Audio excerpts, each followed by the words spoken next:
వసంతవల్లరికి స్వాగతం. వసంతవల్లరి వసంతవల్లరి వసంతవల్లరి వసంతకాలమరుదెంచెనహో వసంతకాలమరుదెంచెనహో వసంతలక్ష్మియే కథలనాలపించగా వసంతలక్ష్మియే కథలనాలపించగా వసంతకాలమరుదెంచెనహో వసంతకాలమరుదెంచెనహో వసంతవల్లరి వసంతవల్లరి వసంతవల్లరి. ఈనాటి వసంతవల్లరిలో శ్రీ గిన్నె శ్రీరాజ్ గారు రచించిన కథ భూతం వింటారు.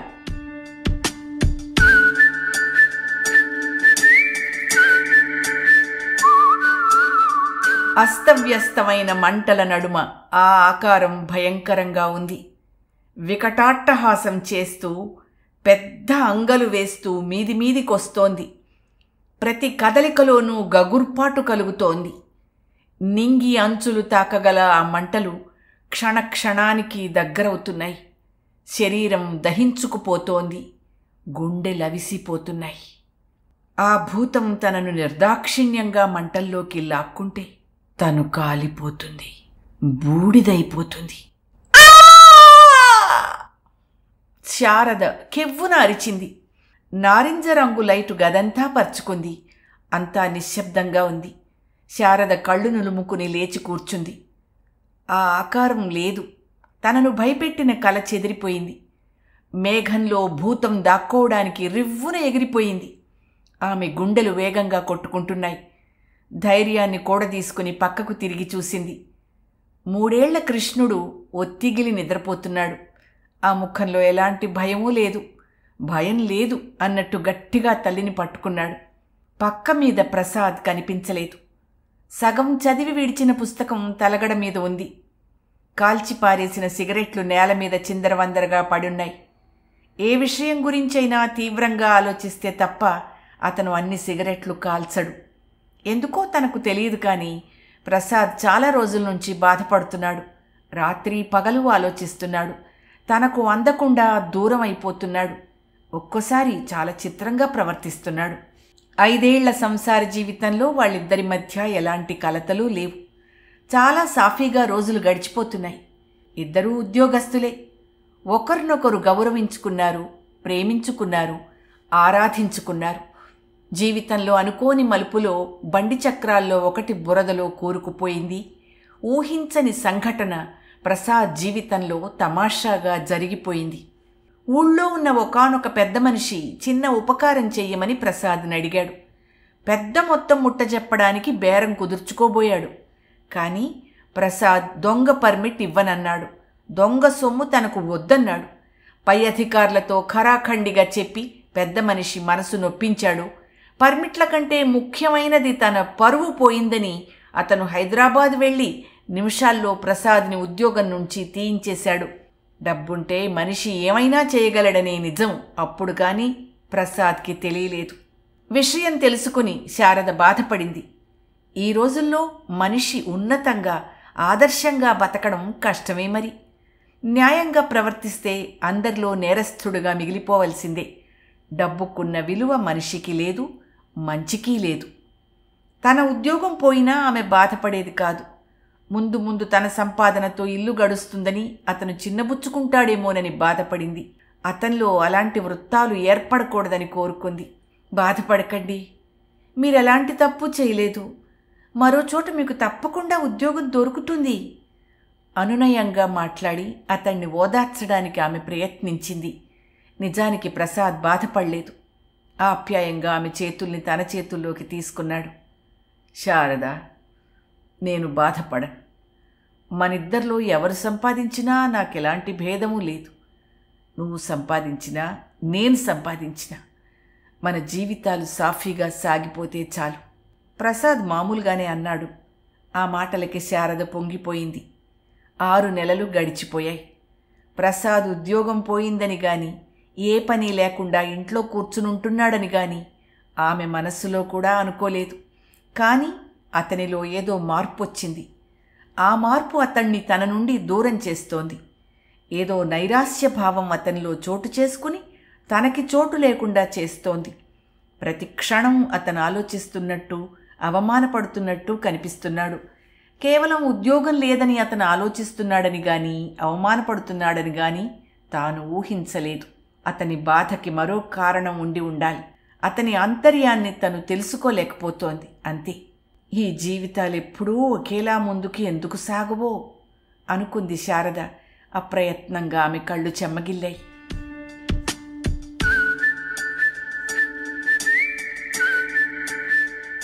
ఎర్రటి మంటలు, తెల్లటి పొగలు స్పష్టంగా కనిపిస్తున్నాయి. కలలో కాదు, కళ్ల ముందే కనిపిస్తున్నాయి. పక్క గది తలుపులు సగం తెరిచున్నాయి. గదిలో వెలుగులో అస్పష్టంగా ప్రసాద్ నీడ కనిపిస్తోంది. అసంఖ్యాకమైన అనుమానాలతో మనసు పీకుతూ ఉంటే గదివైపు పరుగు తీసింది శారద. కూడదీసుకున్న ధైర్యం జారిపోతోంది. ఆ దృశ్యాన్ని చూసి ఆమె ఆశ్చర్యపోయింది. బొమ్మలా చూస్తూ ద్వారం దగ్గరే నిలబడిపోయింది. నీలి మంటల నడుమ తనకిష్టమైన పట్టుచీర భగభగ మండిపోతోంది. తన ఆత్మాభిమానం మండిపోతోంది. ఏ తప్పు చేయని తన హృదయం మండిపోతోంది. ప్రసాద్ ఉక్రోషంగా మంటల వైపు, కాలుతున్న పట్టుచీర వైపు చూస్తున్నాడు. కళ్లల్లో పులుముకున్న ఎర్రటి చారులు వెలుగులో ఇంకా ఎర్రగా కనిపిస్తున్నాయి. ఆ కళ్లల్లో కసి నిండి ఉంది. మనిషి నెత్తురు తాగాలనే దాహం దాగి ఉంది. అతని ఆవేదనకి కారణం తను. ఆ క్షణంలో కనిపిస్తే ప్రాణాలు తీసి ఆ మంటల్లో పట్టుచీరలా తనను బూడిద చేస్తాడనిపించింది. అవమానంతో నిస్సహాయంగా పక్క మీద వాలిపోయింది శారద. ధారాపాతంగా కారిపోతున్న కన్నీళ్లు తుడుచుకుని గట్టిగా కళ్ళు మూసుకుంది. ప్రసాద్ తనను తప్పించుకు తిరగడానికి, అతను అనుభవిస్తున్న వ్యధకి కారణం తనే అన్న విషయం ఇప్పటివరకు శారదకు తెలీదు, ఊహించలేదు కూడా. ప్రసాద్ మనస్తత్వం తనకు బాగా తెలుసు. తను ఉద్యోగం చేస్తున్నందుకు అతను ఏనాడూ అభ్యంతరం చెప్పలేదు. తన గురించి అసహ్యంగా ఆలోచించే బలహీనతలు లేవు. కానీ అతను అర్ధాంతరంగా ఎందుకు మారిపోయాడో అర్థం కావటం లేదు. అతని దృష్టిలో తను చేసిన తప్పేమిటో. ఒకప్పుడు ప్రేమతో తన పుట్టినరోజున ఇచ్చిన పట్టుచీరను కాల్చేయడంలో అతని ఆంతర్యం ఏమిటో. అతనిలో అసహ్యకరమైన ఆలోచనలు ఏ శక్తి ప్రేరేపిస్తోందో. ఆలోచనలతో శారద తల వేడెక్కిపోయింది.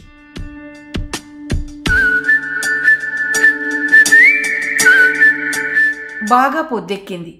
తెల్లవారుజామున మగతగా నిద్రపట్టడం వల్ల శారదకు తొందరగా మెలకువ రాలేదు. ఆమె లేచేసరికి ఎక్కడికో వెళ్ళిపోయాడు ప్రసాద్. తనతో మాట్లాడడానికి అతను ఇష్టపడడం లేదు. ఆమె బరువుగా నిట్టూర్చింది. ఇంట్లో పనులు పూర్తి చేసేసరికి 10 దాటింది. శారద ఆఫీస్కి వెళ్ళడానికి 2 గంటలు టైం ఉంది. కృష్ణుణ్ణి అప్పగించి ఆఫీస్కి వెళ్ళొచ్చని పనిపిల్ల కోసం ఎదురు చూడసాగింది శారద. రాత్రి సంఘటన ఆమె కళ్ల ముందు మెదిలింది. ప్రసాద్ తననెందుకు అసహ్యించుకుంటున్నాడో, తాను చేసిన తప్పేమిటో తెలుసుకోవాలి. అతన్ని క్షమాపణ కోరాలి. చీకటిలోకి జారిపోతున్న తన బతుకుని వెలుగులోకి మళ్లించుకోవాలి. అతని అంతర్జ్వాల నుండి తనను తాను కాపాడుకోవడానికి ఒక్కటే మార్గం ఉంది. తలుపులు మూసి ప్రసాద్ డైరీ తీసింది. అతను ప్రతి చిన్న విషయాన్ని డైరీలో రాసుకుంటాడు. ఆ డైరీయే తనకు నిజం చెప్పాలి. అతని అంతరంగం చూపించాలి. తనకొక మార్గాన్ని ప్రసాదించాలి. డైరీ పేజీలు తిరగేస్తుంటే శారద చేతులు వణికాయి. ఆ పేజీని చూడగానే ఆమె అప్రయత్నంగా ఆగిపోయింది. అతను అనుభవిస్తున్న ఆవేదన ఆ పేజీ నుండి మొదలైంది. అతనిలో రగులుతున్న బడబాగ్ని ప్రతి పుటలోనూ కనిపిస్తోంది. శారద హతాశురాలయ్యింది. జీవితంలో మొదటిసారి మోసపోయాను. నా సగమే నన్ను మోసం చేస్తుందని ఊహించలేకపోయాను. నన్ను అమాయకుణ్ణి చేసి శారద నన్ను మోసగిస్తోంది. శారదలో చాలా మార్పు కనిపిస్తోంది. అతని మాటల్లో నిజముంది. ఆఫీస్కి తొందరగా వెళ్ళి ఆలస్యంగా రావడం అలవాటు చేసుకుంది. ఈరోజేదో ప్రోగ్రాం ఉండుంటుంది. చాలా ప్రత్యేకంగా ముస్తాబాయి ఆఫీస్కి వెళ్ళింది. ఇద్దరూ కలిసి ఎక్కడికో వెళ్ళుంటారు. అతని ఒడిలో శారద వాలిపోయి ఉంటుంది. అతను కవ్విస్తాడు. ప్రేమిస్తున్నట్టు ఎన్నో అబద్ధాలు చెప్తాడు. శారదని పూర్తిగా ఆక్రమించుకుంటాడు. ఛా! శారద చెడిపోయింది. ఒకసారి ఆఫీస్కి వెళ్ళి చూడాలనిపిస్తోంది, కానీ వెళ్ళలేను. ఆఫీసు నుండి శారద బాగా అలసిపోయి వచ్చింది. నేను అడగలేదు. తన బట్టలు బస్సులో నలిగిపోయాయని సంజాయిషీ ఇచ్చింది. అంత అబద్ధం. అతని చేతిలో నలిగిపోయి ఉంటుంది. ప్రతి క్షణం శారద గురించి ఆలోచిస్తూ పిచ్చివాడినైపోతున్నాను. ఈరోజు ఆఫీస్లో పార్టీ ఇచ్చారట, అందుకే శారద త్వరగా ఇంటికి రాలేకపోయిందట. నిస్తేజంగా ఉన్న ముఖం, పొడి పెదవుల మీద చెరిగిపోతున్న తాంబూలపు గుర్తులు, చెదిరిన ముంగురులు ఆమె చేసిన తప్పుని ఎత్తి చూపిస్తున్నాయి. కట్టుకథలతో నన్ను వెధవని చేస్తోంది. కట్టుకున్న ఆడది తన కళ్ళు కప్పి మరెవరితోనో సంబంధం పెట్టుకుందని తెలుసుకున్న మగాడు నిజంగా నరకం అనుభవించాలి. ఏం చెయ్యాలో నాకు తోచటం లేదు. నేను అసమర్థుణ్ణి, చేతకాని వాణ్ణి. భార్య సంపాదన మీద బ్రతుకుతున్నాను.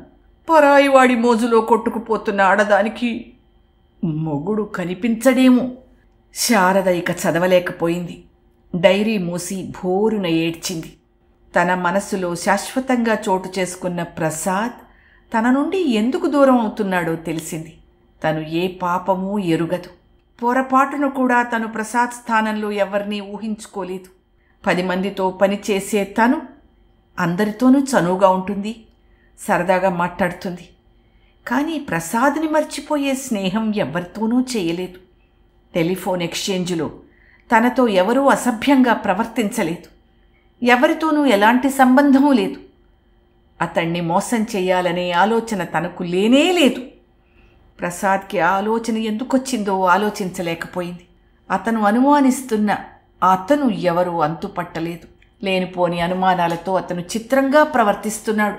తనను చిత్రహింస పెడుతున్నాడు. శారద మనస్సు కకావికలైపోయింది.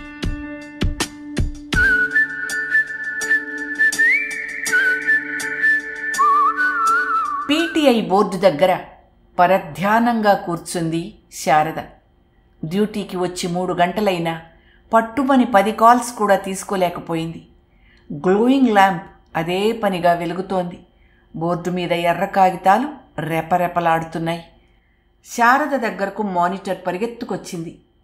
శారద, ఏమిటా పరధ్యానం? చాలా కాల్స్ పెండింగ్లో ఉన్నాయని మద్రాస్ ఆపరేటర్ కంప్లైంట్ చేస్తోంది. ట్రాఫిక్ తొందరగా క్లియర్ చేయి. మానిటర్ మందలింపుగా అంది. మేడం, నాకు ఒంట్లో బాగోలేదు.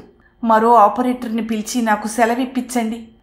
ఒక్క క్షణం కూడా బోర్డు మీద ఉండాలనిపించలేదు శారదకు. మానిటర్ స్పేర్ డ్యూటీ ఆపరేటర్ని పిలిచి మద్రాస్ బోర్డు చూసుకోమని చెప్పింది. శారద తన హెడ్ గేర్స్ కబ్బోర్డ్లో ఉంచి లీవ్ లెటర్ మానిటర్ చేతికిచ్చింది. డార్మిటరీలో మంచం మీద భారంగా వాలిపోయింది. కాసేపట్లో శేషగిరి కంగారుగా వచ్చాడు. శారద, ఏమైంది?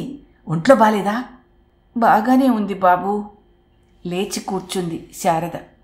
వయస్సులో శేషగిరి శారద కంటే చిన్నవాడు. రక్తం పంచుకు పుట్టినవాడు కాకపోయినా ఆమెకు తమ్ముళ్లాంటివాడు. శారద చనువుగా అతన్ని బాబూ అని పిలుస్తుంది. వాళ్ళిద్దరి మధ్య ఎలాంటి అరమరికలు లేవు. ఆమెకు ఆనంద బాష్పాలొచ్చినా కన్నీళ్ళొచ్చినా శేషగిరికి చెప్పకుండా ఉండదు. శారదా, బావగారేమైనా అన్నారా? ఇంట్లో ప్రసాద్ విముఖంగా ఉంటున్నట్టు శేషగిరికి తెలుసు.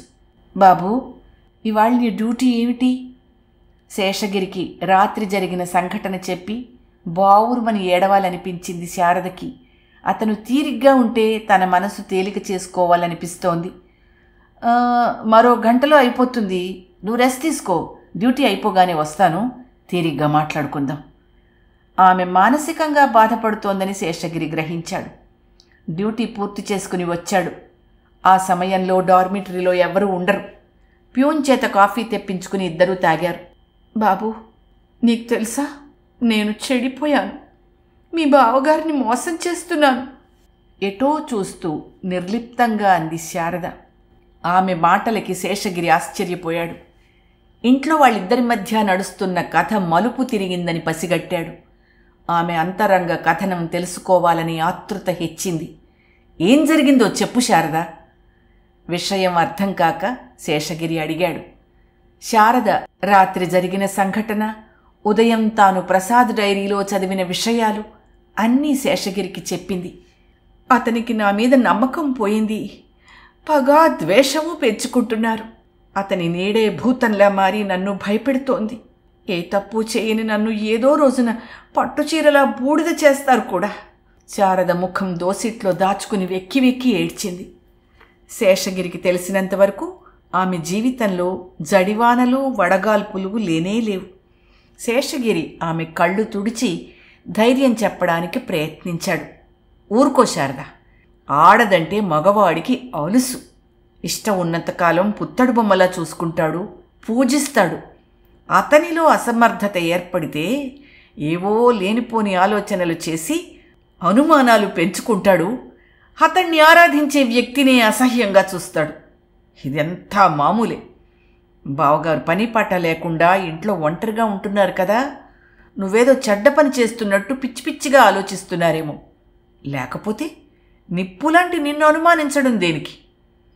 ఆమెను సముదాయించడానికి అలా మాట్లాడాడు గాని అతని మస్తిష్కంలో చాలా ఆలోచనలు పరుగులు తీశాయి.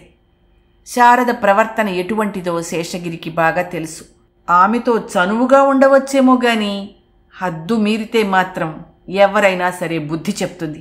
అటువంటి అవకాశం తీసుకునే గట్స్ ఎవ్వరికీ లేవు. ఆమె చాలా ఖచ్చితంగా ఉంటుంది. అందుకే శేషగిరికి ఆమె మీద ప్రత్యేకమైన ఇష్టం ఉంది. ఆషామాషిగా ఆమెను ప్రసాద్ ఎందుకు అనుమానిస్తున్నాడో, అతను అనుకుంటున్న అతను ఎవరో అతనికి అంతుపట్టలేదు. ప్రసాద్ ఎక్స్చేంజ్కి ఎప్పుడూ రాలేదు. ఎవరితోనూ అతనికి పరిచయమూ లేదు. చిత్రం ఏమిటంటే శేషగిరికి కూడా ప్రసాద్ తెలీదు. అతనెవరో అనామకుడితో నిప్పులాంటి శారదకు సంబంధం ఎందుకు కల్పించాడో అర్థం కాలేదు శేషగిరికి. ఎవరో చేస్తున్న గారడీ మాయలో పడి శారదను హీనపరచడం అతనికి బాధగా తోచింది. కొన్ని క్షణాలు మౌనంగా గడిచిపోయాయి. బాబూ, చాలా ప్రత్యేకంగా డైరీలో రాసుకున్నాడు. గిట్టని వాళ్ళెవరో నా మీద కట్టుకథలు చెప్పుంటారు. అందుకే మా ఇద్దరి మధ్య తెరలు పడిపోయాయి. శారద ముడుకుల మీద తలపెట్టుకుంటూ అంది. నిజమే, నిజం బయటపడితే తెరలు తొలగిపోతాయి శారదా. ఇలాంటి కలతలు, కన్నీళ్లు ఎన్నో రోజులుండవు. ఆలోచనల నుండి తేరుకుంటూ అన్నాడు శేషగిరి. శారద కళ్లల్లో కాంతి లేదు. పెద్ద పులిని తప్పించుకోవడానికి అడవంతా పరుగులు తీసి అలిసిపోయిన లేడిపిల్లల బిక్కుబిక్కుమంటూ చూస్తోంది. కను కొలనుల్లో నీరు చెంపల మీదుగా జారిపోతోంది.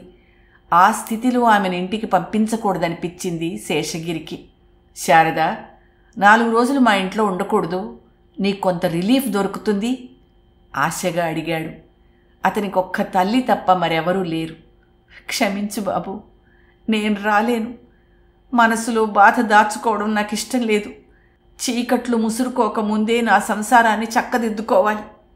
అతనికి భయపడి నా మనశ్శాంతి కోసం ఎక్కడో తలదాచుకుంటే నాకు జీవితంలోనే మనశ్శాంతి కరువైపోతుంది.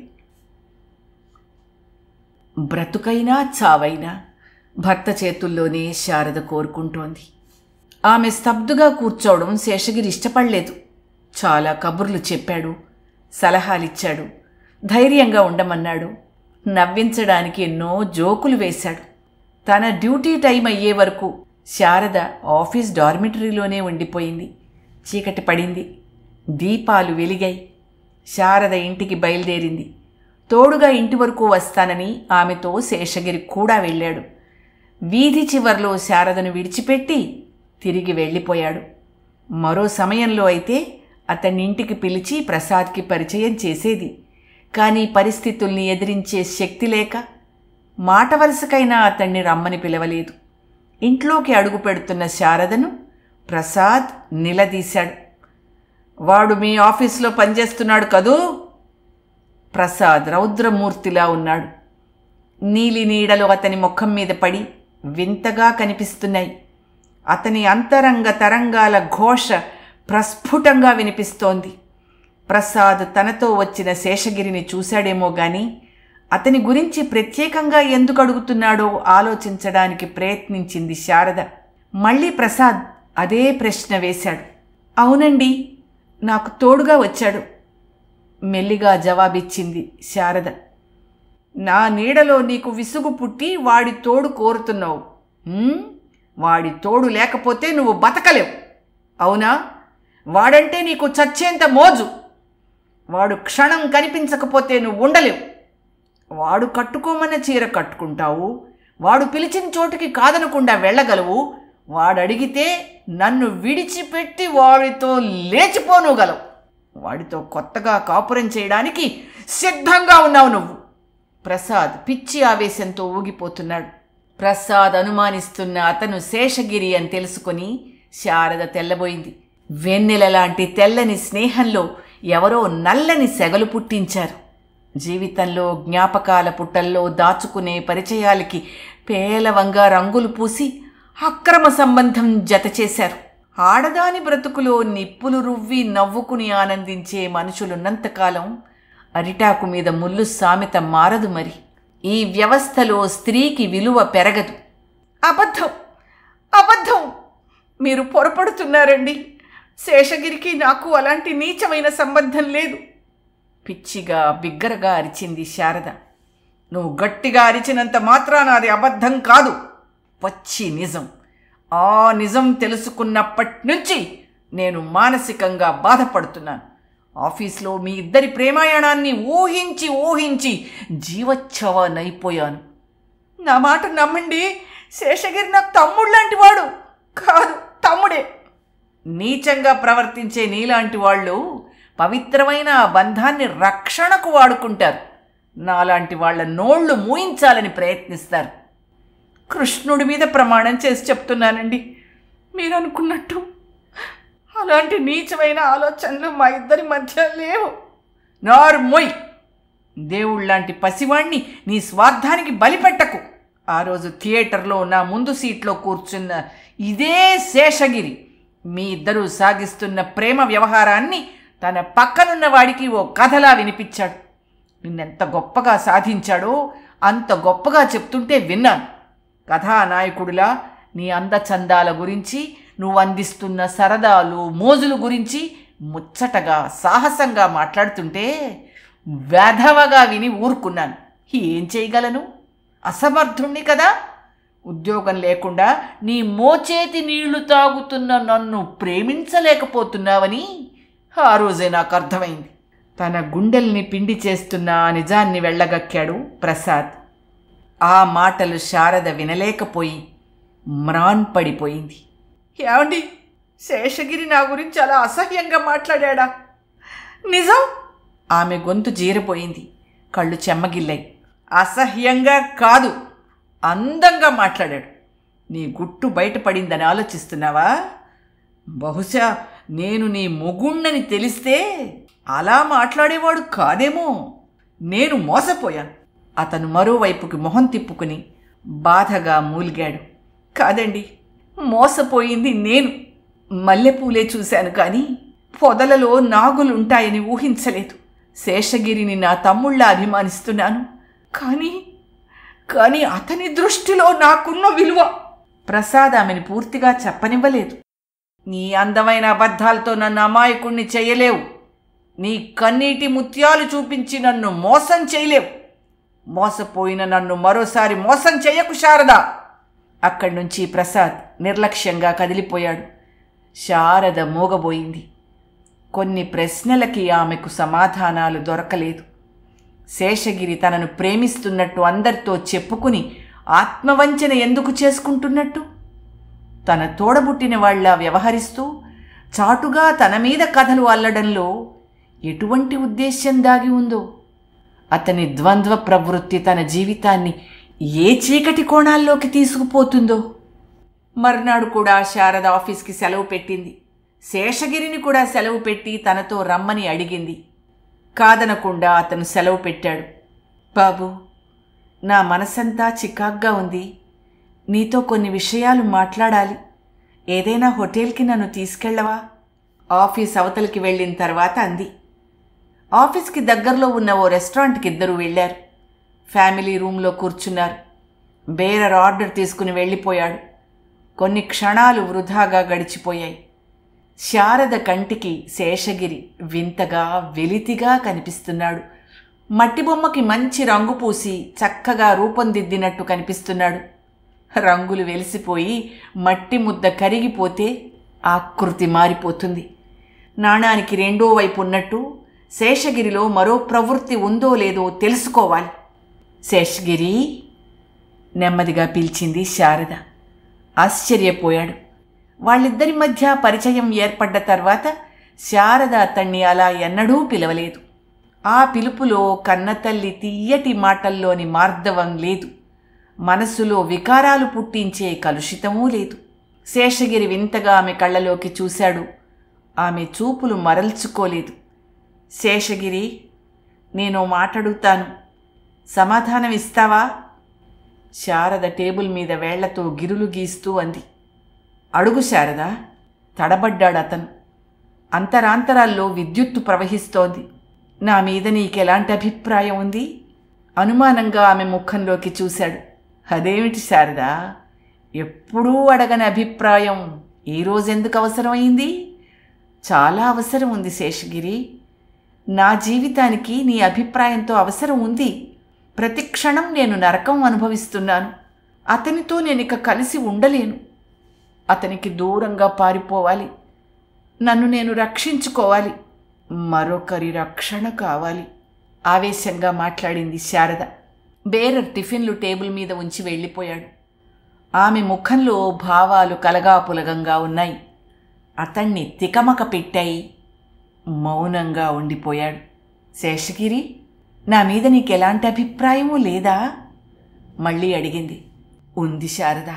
చాలా రోజుల నుంచి, నిన్ను చూసిన క్షణం నుంచి నీ మీద నాకు ప్రత్యేకమైన అభిప్రాయం ఉంది. ప్రేమ ఉంది, మోజుంది.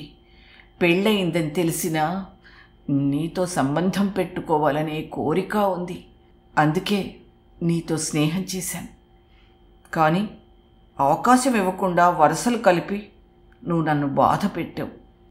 శేషగిరి ధైర్యంగా చెప్తుంటే శారద ఆశ్చర్యపోయింది. అతనిలో అసలు రంగులు బయటపడుతున్నాయి. శారద తన భావాలని పైకి కనపడనివ్వలేదు. అంటే ఇప్పుడు అలాంటి ఆలోచనలు లేవా? శేషగిరి అందంగా నవ్వాలని ప్రయత్నించాడు. శారద, నేను బయటపడలేక, మనసులో కోరికలు చంపుకోలేక సతమతమైపోతున్నాను. నువ్వు నన్నెలా పిలిచినా నిన్ను సాధించాలన్నదే నా ధ్యేయం. నా ప్రేమను నేను చంపుకోలేను శారద. ఇంకా శారద, ఈ క్షణమే నాతో రా. వచ్చే, నిన్ను దేవతలా చూసుకుంటాను. పెళ్ళైతే చేసుకోలేను కానీ నిన్ను జీవితాంతం చూసుకోగలను. నువ్వు కోరుకునే రక్షణ ఇవ్వడానికి సిద్ధంగా ఉన్నాను. నిజమా? నీ మీదొట్టు. ఇప్పటి వరకు నువ్వు నన్ను ప్రేమిస్తున్నావనే అబద్ధంతో తృప్తి పడుతున్నాను. ఇప్పుడు నువ్వు అవునంటే ఏ బెంగా లేకుండా తృప్తిగా బతకగలను. ప్రసాద్ని విడిచిపెట్టి నాతో రా. వచ్చే శారద. ఉల్లాసంగా మాట్లాడుతున్నాడు శేషగిరి. శారద సహించలేకపోయింది. పడగ విప్పి బుసలు కొట్టే త్రాచులా లేచింది. అతని 2 చెంపల మీద ఎడాపెడా కొట్టింది. విస్మయంగా ఆమె వైపు చూశాడు. అతను అసహ్యంగా, జుగుప్సగా ఆమె కంటికి కనిపించాడు. అతని మీదున్న మంచి అభిప్రాయం మంచులా కరిగిపోయింది. ఏహ్యభావం ఏర్పడింది. నువ్వు మంచివాడివని, నాకు తమ్ముళ్ళంటి వాడివని అభిమానించాను, గౌరవించా, నీతో చనువుగా ప్రవర్తించాను. కానీ నువ్వు చాప కింద నీరు లాంటి వాడివి. పైకి మంచిగా ఉంటూ లోపల నీచమైన ఆలోచనలు పెంచుకుంటున్నావని నాకు తెలీదు. తల్లి, చెల్లి అనే పదాలకి నీకు అర్థం తెలీదు. తెలిస్తే అలాంటి ఉద్దేశం నీ మనసులో ఉన్నా చంపేసుకునేవాడివి. నన్ను నీ తోబుట్టువులా గౌరవించగలిగేవాడివి. నీ స్నేహం వట్టి అబద్ధం అని తెలుసుకోలేకపోయాను. నువ్వందరితో పోజుగా నా గురించి చెప్పుకున్న కట్టుకథలు మా ఆయన చెవిని పడ్డాయి. నా మీద విశ్వాసం కోల్పోయారు. నా జీవితం నాశనమైపోయింది.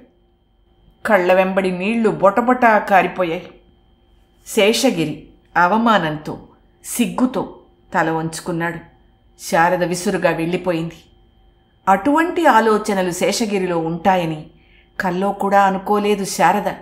నైతిక విలువలు సన్నగిల్లి మనిషి రాను రాను పతనమైపోతున్నాడు.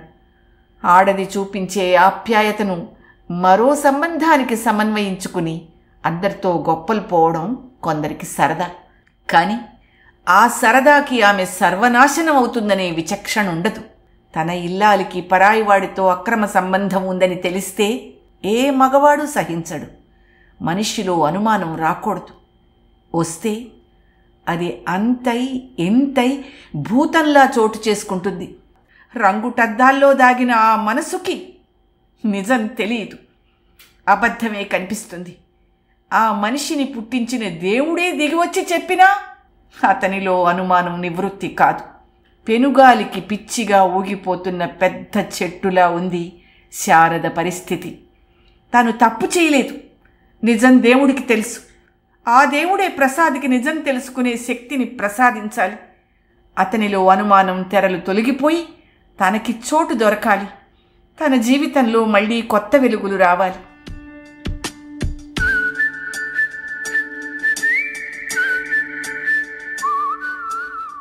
ప్రసాద్ హాయిగా ప్రశాంతంగా నిద్రపోతున్నాడు.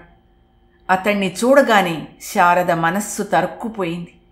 కొన్ని క్షణాలు అతని వైపు జాలిగా చూస్తూ ఉండిపోయింది. అతను తన కోసం రాత్రి పగలు ఆలోచించి అలసిపోయాడు. ఆ క్షణంలో అతనితో నిజం చెప్పి అతని గుండెల మీద వాలిపోవాలనిపించింది. ఎప్పుడూ అతన్ని మోసం చేయలేదని, తన గుండెల్లో అతనికి తప్ప మరెవ్వరికీ చోటు లేదని, ఇంకా ఏవేవో ఆవేశంగా అతనితో చెప్పాలనిపించింది. ఇల్లంతా బోసిగా కనిపించింది. ప్రసాద్ లేచేసరికి ఇల్లంతా చక్కపెట్టి అద్దంలా ఉంచాలని, అద్దంలాంటి అతని మనస్సు మీద ఏర్పడిన మచ్చను చెరిపేయాలని శారద అనుకుంది. బరువెక్కిన హృదయం ఇప్పుడు దూదిపింజలా తేలికపడింది. నల్ల మబ్బు వేసి చీకటి కమ్మింది. హోరున గాలి వీస్తోంది. చిటపట చినుకులు పడుతున్నాయి. గదిలో చీకటిగా ఉంది. శారద లైటు వేసింది. టేబుల్ మీద పేపర్ వెయిట్ కింద రెపరెపలాడుతున్న ఉత్తరాన్ని శారద చూసింది. ఉత్తరంలోని అక్షరాలు వెక్కిరిస్తున్నట్టు కనిపించాయి. ఏదో బలహీనత ఆమెను కృంగదీసింది. ఆతృతగా ప్రసాద్ వైపు తిరిగింది. అతను నిశ్చలంగా కనిపిస్తున్నాడు. వణుకుతున్న చేతుల్లోకి శారద ఉత్తరాన్ని తీసుకుంది. ఆమెలో ఎన్నో సంశయాలు సుడులు తిరుగుతున్నాయి. శారద, భార్యాభర్తల్లో ప్రేమానురాగాలే కాదు, పవిత్రత కూడా ఉండాలి. ప్రతి మగవాడు తన భార్య పవిత్రంగా ఉండాలని, ఆమె తనను మోసగించకూడదని కోరుకుంటాడు. ప్రతి స్త్రీ తన భర్త హృదయంలో మరో ఆడదానికి చోటు ఉండకూడదని, అతని తోడు తనకు జీవితాంతం కావాలని ఆశపడుతుంది. ఇది నా అభిప్రాయం. ఆ అభిప్రాయం నా విషయంలో ఎదురు తిరిగింది. నువ్వు శేషగిరితో సంబంధం పెట్టుకున్నావు, నన్ను మోసం చేశావు. ఆ నిజం తెలుసుకున్న తర్వాత నిన్ను ఎలా ప్రేమించగలను? నీ హృదయంలో నాకు స్థానం లేదనిపించింది. ఆ రోజు నుండి ఎవరితోనూ చెప్పుకోలేక, మనసులో దాచుకోలేక, నిన్ను అడగలేక అనుక్షణం మానసికంగా నరకం అనుభవిస్తున్నాను. శేషగిరితో నువ్వెంతగా కలిసిపోయావో, అతనంటే నీకెంత ఇష్టమో తెలుసు. ఏదో రోజున నువ్వు అతనితో లేచిపోతావు. లేచిపోయిన దాని మొగుడిగా వెర్రి వెధవలా నేను మిగిలిపోతాను. అందరిలో చులకనైపోతాను. నేను చాలా సెన్సిటివ్. ఇటువంటి దౌర్భాగ్యాన్ని నేను కోరుకోలేను. అందుకే నీ నుంచి, నీ జీవితం నుంచి నేను తప్పుకుంటున్నాను. పిరికివాడిలా ఆత్మహత్య చేసుకున్నానని, అసమర్థుడిలా జీవితం నాశనం చేసుకున్నానని నువ్వు నవ్వొచ్చు. కానీ నలుగురిలో నవ్వులు పాలయ్యే కంటే ఇలా చావడమే నయమనిపించింది. ఇక నీ స్వేచ్ఛకు అడ్డుండదు. నీకు ఉద్యోగం ఉంది, బతకగలవు. ఏ పని చేసినా నువ్వు అందరిలో నెగ్గుకురాగలవు. ఇట్లు ప్రసాద్. చేతిలో ఉత్తరం గాలికి రివ్వున ఎగిరిపోయి వాన చినుకుల్లో తడుస్తూ ఉంటే శారద పిచ్చిదాన్లా చూస్తూ ఉండిపోయింది.